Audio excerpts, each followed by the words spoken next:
you fucked up, Brooke. Hey, Brooke, yeah, I was just gonna say that. And I mean that. I stand on business. Hey, dude, shut the fuck up. Brooke is Mind your business. Don't play with her. Do not play with Brooke. We done trolling, nigga. We done trolling. I'm not trolling, nigga. You gotta slap the shit out you. That's some.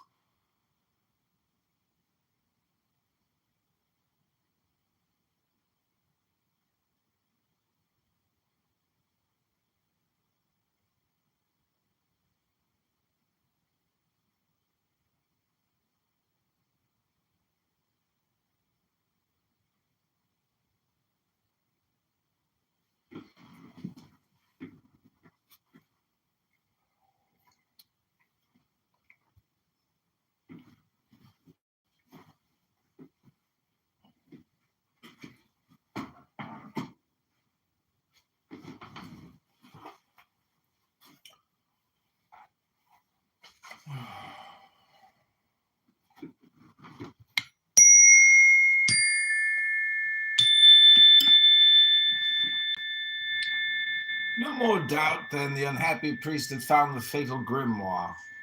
He had done the evocation and prepared himself for the murder by a series of sacrileges. The infernal evocations consist, according to the grimoire, of Honorius. Choose a black cock and give him the name of the spirit of darkness which one wishes to evoke. Kill the cock. Keep its heart, its tongue, and the first feather of its left wing. Dry the tongue and the heart and reduce them to powder. Eat no meat and drink no wine that day. On Tuesday at dawn say a mass of the angels. Trace upon the altar itself with the feather of the cock, dipped in a consecrated wine, certain diabolical signatures, those of Mr. Holmes' pencil, and the bloody hosts of Vintros. On Wednesday, prepare a taper of yellow wax, rise at midnight, and alone in the church begin the office of the dead. Mingle with this office infernal evocations. Finish the office by the light of a single taper, extinguish it immediately, and remain without light in the church thus profaned until sunrise. On Thursday, mingle with the consecrated water the powder of the tongue, heart of the black cock. Let the whole be swallowed by a male lamb of 9 days old. A hand refuses to write the rest. It is a mixture of brutalizing practices and revolting crimes, so constituted as to kill forevermore judgment and conscience. But in order to communicate with the phantom of absolute evil, to realize that phantom to the point of seeing and touching it, is it not necessary to be without conscience and without judgment? There is doubtless the secret of this incredible perversity, of this murderous fury, of this unwholesome hate against all order, all ministry, all hierarchy, of this fury, above all, against the dogma which sanctifies peace, obedience, gentleness, purity, under so touching an emblem as that of a mother. This wretch thought himself sure not to die. The emperor thought he would be obliged to pardon him. An honorable exile awaited him. His crime would give him an enormous celebrity. His reveries would be bought for the weight in gold by the booksellers. He would become immensely rich, attract the notice of a great lady, and marry beyond the seas. It is by such promises that the phantom of the devil long ago lured Gilles de Laval, Signor of Retz, and made him wade from crime to crime, a man capable of evoking the devil, according to the rites of the grimoire of Honorius, has gone so far upon the road of evil that he is disposed to all kinds of hallucinations he made to his executioners. It is treason, said he. I cannot die, so only 1 hour, an hour to write to the emperor, The Emperor is bound to save me. Who then was betraying him? Who then had promised him life? Who then had assured him beforehand of a clemency, which was impossible, because it would revolt the conscience of the public? Ask all that of the grimoire of Honorius. Two incidents in this tragic story bear upon the phenomena produced by Mr. Home. The noise of the storm heard by the wicked priest in his early avocations, and the difficulty which he found in expressing his real thought in the presence of Eliphas Levi. One may also comment upon the apparition of the sinister man, taking pleasure in the public grief, uttering an indeed infernal word in the midst of the consternation of the crowd, an apparition only noticed by the ecstatic of La Salette. The two celebrated Melier de la Meliere, who has the air, after all, of a worthy individual, but very excitable, and perhaps capable of acting and speaking without knowing it herself, under the influence of a sort of ascetic sleepwalking. This word sleepwalking brings us back to Mr. Home, and our anecdotes have not made us forget what the title of this work promised to our readers. We ought then to tell them what Mr. Home is. We keep our promise. Mr. Home is an invalid suffering from a contagious sleepwaking. This is an assertion. It remains to us to give an explanation and a demonstration. That explanation and demonstration, in order to be complete, demand a work sufficient to fill a book. That book has been written, and we shall publish it shortly. Here is the title: The Reason of Miracles, or the Devil at the Tribunal of Science. Why the devil? Because we have demonstrated by facts that what Mr. de Merville had before us incompletely set forth. We say incompletely because the devil is for Mr. de Merville a fantastic personage, while for us it is the misuse of a natural force. A medium once said, hell is not a place, it is a state. We shall be able to add, the devil is not a person or a force. It is a vice, and in consequence, a weakness. Let us return for a moment to the study of phenomena. Mediums are in general of poor health and narrow limitations. They can accomplish nothing extraordinary in the presence of calm and educated persons. One must be accustomed to them before seeing or feeling anything. The phenomena are not identical for all present. For example, where one will see a hand, another will perceive nothing but a whitish smoke. Persons impressed by the magnetism of Mr. Home feel a sort of indisposition. It seems to them that the room turns round. The temperature seems to them to grow rapidly lower. The miracles are more successful in the presence of a few people chosen by the medium himself. In a meeting of several persons, it may be that all will see the miracles, with the exception of one who will see absolutely nothing. Among the persons who do see, all do not see the same thing. Thus, for example, one evening at M. de B.'s, the medium made appear a child which that lady had lost.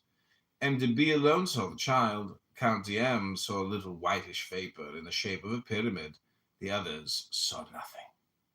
Everybody knows that certain substances, hashish, for example, intoxicate without taking away the use of reason, and cause to be seen with an astonishing vividness things which do not exist. A great part of the phenomena of Mr. Home belong to a natural influence similar to that of hashish. This is the reason why the medium refuses to operate, except before a small number of persons chosen by himself. The rest of these phenomena should be attributed to magnetic power. To see anything at Mr. Holmes' seances is not a reassuring index of the health of him who sees. And even if his health should be in other ways excellent, the vision indicates a transitory perturbation of the nervous apparatus in its relation to imagination and light. If this perturbation were frequently repeated, he would become seriously ill. Who knows how many collapses?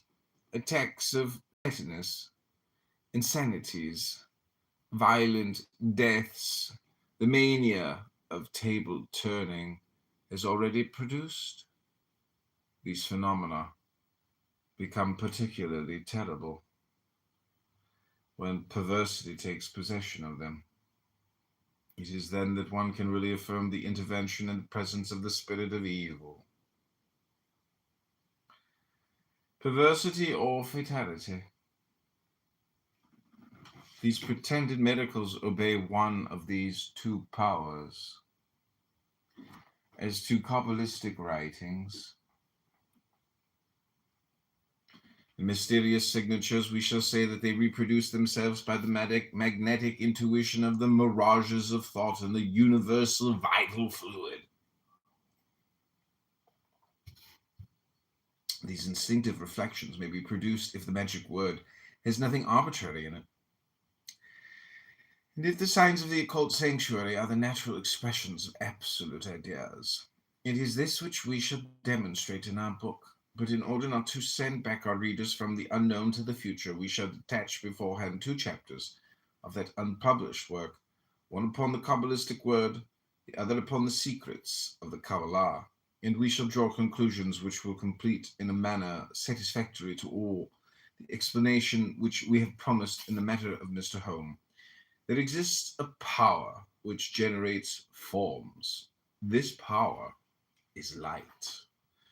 Light creates forms in accordance with the laws of eternal mathematics by the universal equilibrium of light and shadow. The primitive signs of thought trace themselves by themselves in the light, which is the material instrument of thought. God is the soul of light. The universal and infinite light is for us, as it were, the body of God. The Kabbalah, or transcendental magic, is the science of light. Light corresponds to life. The kingdom of shadows is death. All the dogmas of true religion are written in the Kabbalah. The characters of light upon a page of shadow. Page of shadows consists of blind beliefs. Light is the great plastic medium. The alliance of the soul and the body is a marriage of light and shadow. Light is the instrument of the word. It is the white writing of God upon the great book of night. Light is the source of thought, and it is in it that one must seek for the origin of all religious dogma. But there is only one true dogma, as there is only one pure light. Shadow alone is infinitely varied. Light, shadow, and their harmony, which is the vision of beings, form the principle analogous to the great dogmas of Trinity, of incarnation, and of redemption. Such is also the mystery of the cross. It will be easy for us to prove this by an appeal to religious monuments, by the signs of the primitive word, by those books which contain the secrets of the Kabbalah, and finally by the reasoned explanation of all the mysteries by the means of the keys of Kabbalistic magic.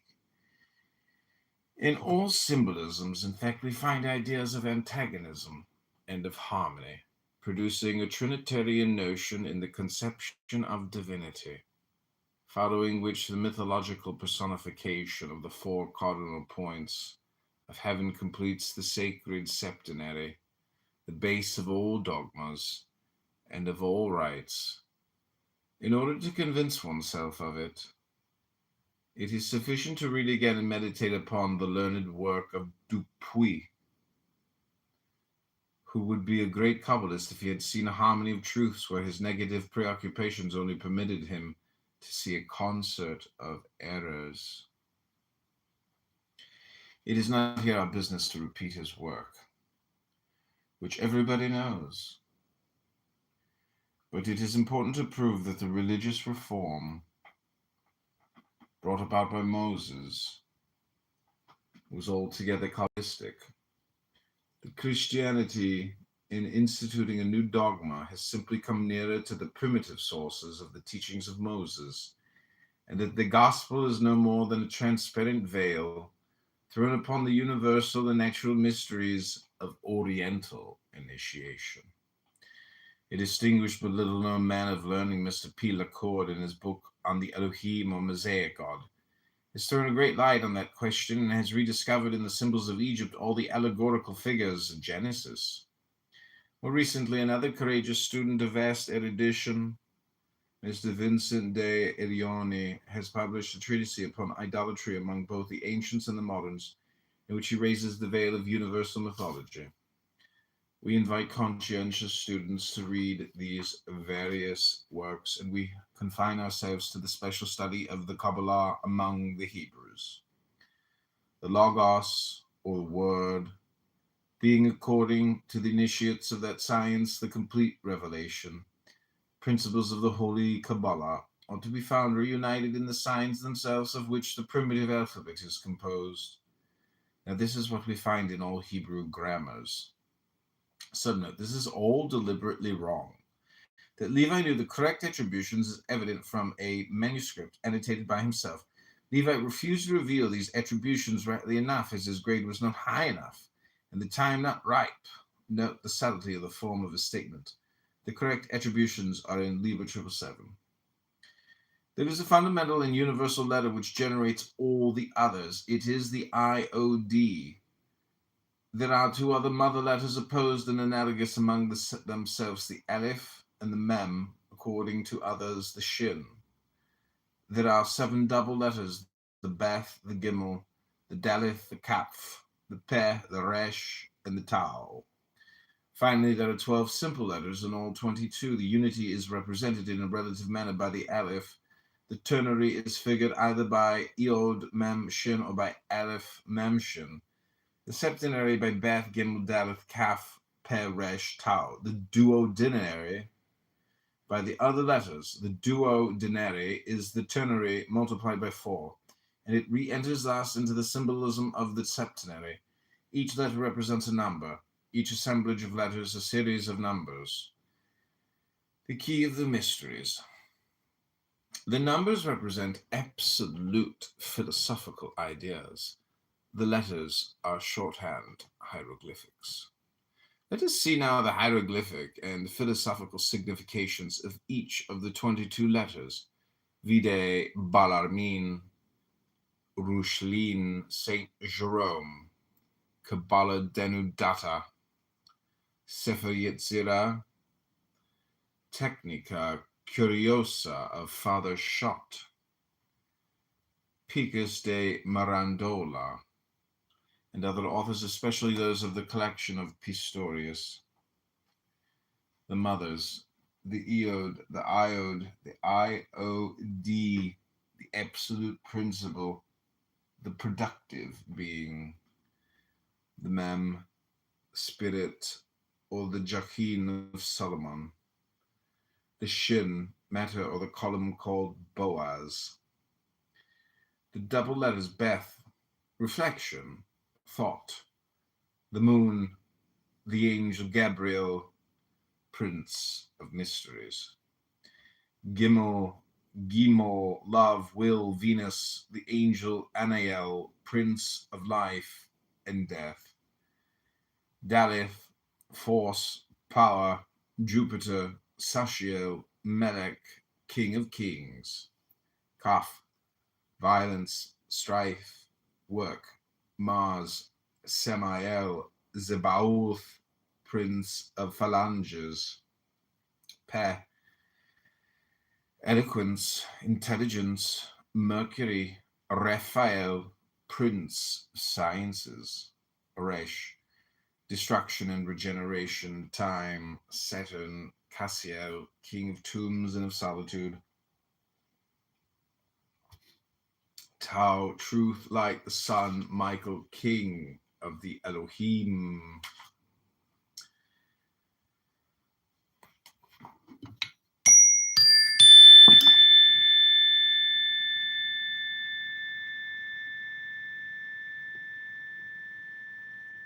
Okay, that concludes my 10 minutes of reading a book before I go to sleep. Thanks for listening. It's been 23 minutes of reading a book. This is The Mysteries, the Key, the Secret Key Activator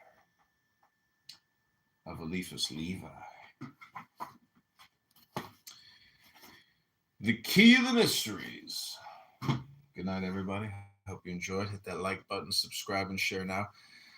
Slow Researcher wrote, another loser GOP, no job, have an ass. Well, I don't know. Is it considered work if you read a book? Is it considered work if you leave a comment on your cell phone and you project? Oh. Okay, I'm going to finish this off with a little music. This is copyright free, so feel free to record it, transmit it, and disseminate it however you want. It's called Throne of the Ashen Star.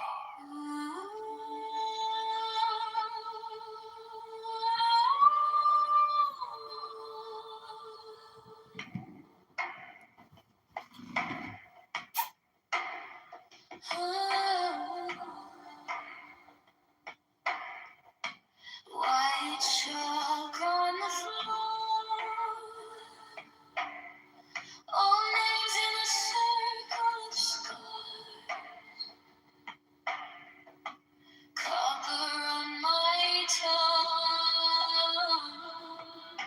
eyes turn to an ashen star, pages breathing smoke, lips bruised blue on my skin. You asked who I said. I whisper, let them in. Agent stumble. Cross fingers and fire. Kneel to the warm throne of power, where the quiet hearts conspire.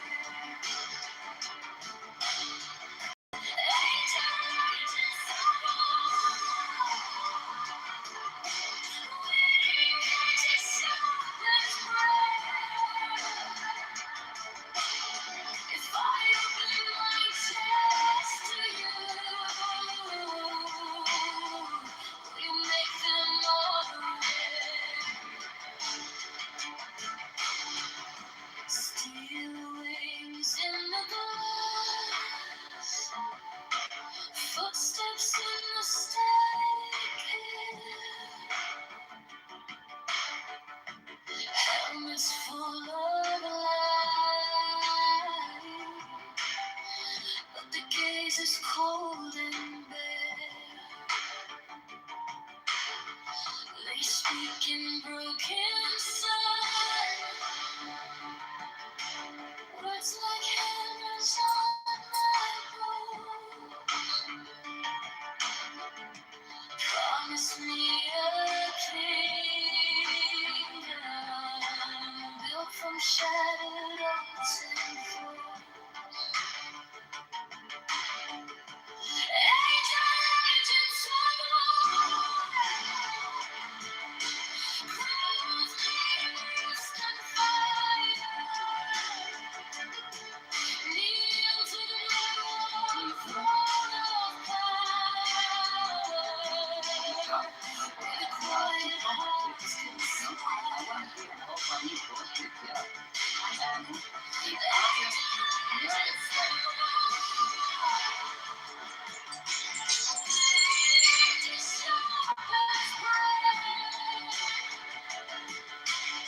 If I open my chest to you, you make them all.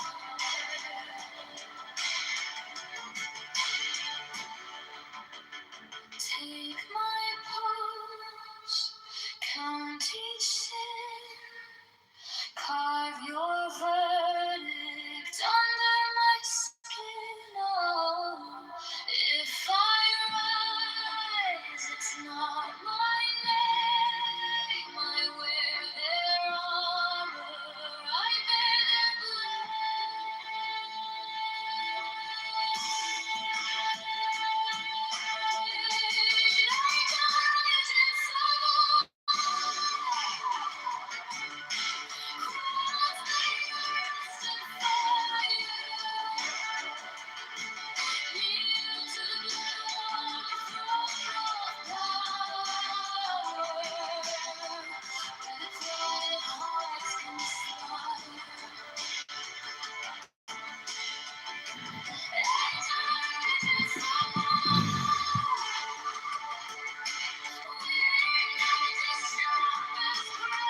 chalk on the floor.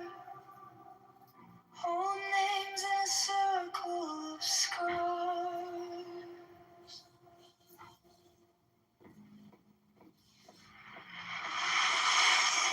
Copper on my tongue.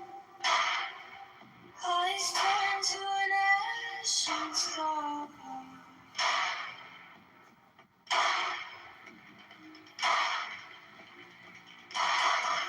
Pages breathing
walk the paths that burn and bloom.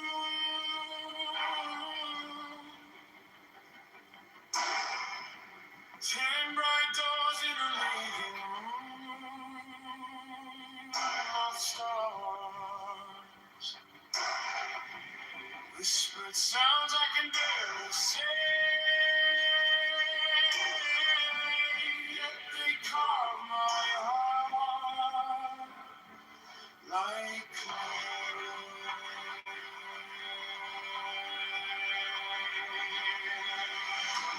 God of wisdom and light, open the crown of my mind. Let the letters ignite.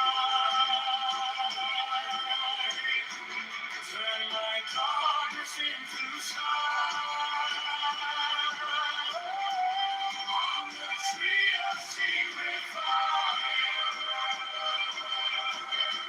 Every wound becomes a sign. God of wisdom and light.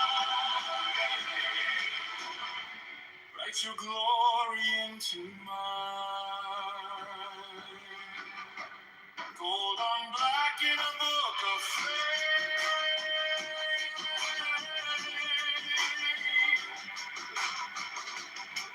Every branch is a burning name I take. Every step is a dying thought. Every silence a word you told.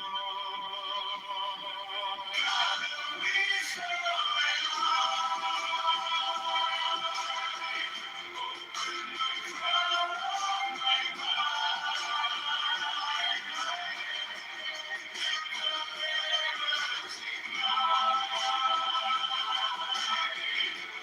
Turn my shadows into sunlight. Tree of secret fire. Every wound becomes a sign. God of wisdom and light. Write your glory into God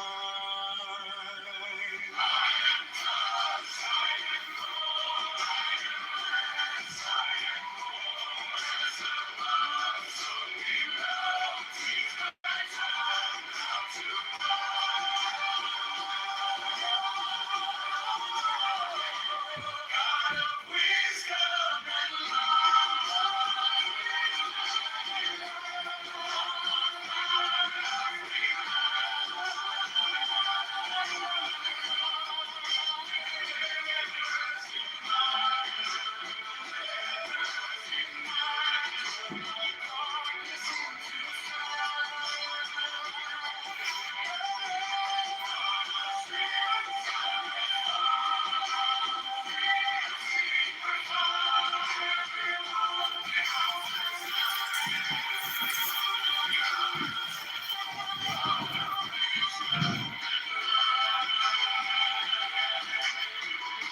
Is that the founder of the liquor store? write your glory into mine. I'll give you something to help you go to sleep, KP. This is Dr. John, Dr. GJ, DJ giving you God in our every day. Morning light on the kitchen floor. He left. Motherfucker. Mom's greased by the oak. Okay, I'm going to go to bed. Good night. Hope you enjoyed my show. Hit that like button. Subscribe. This is candidate John Kitover running for the 16th District of Illinois. Write my name in, and let's remove LaHood tomorrow, the next day, all the way up until next Tuesday.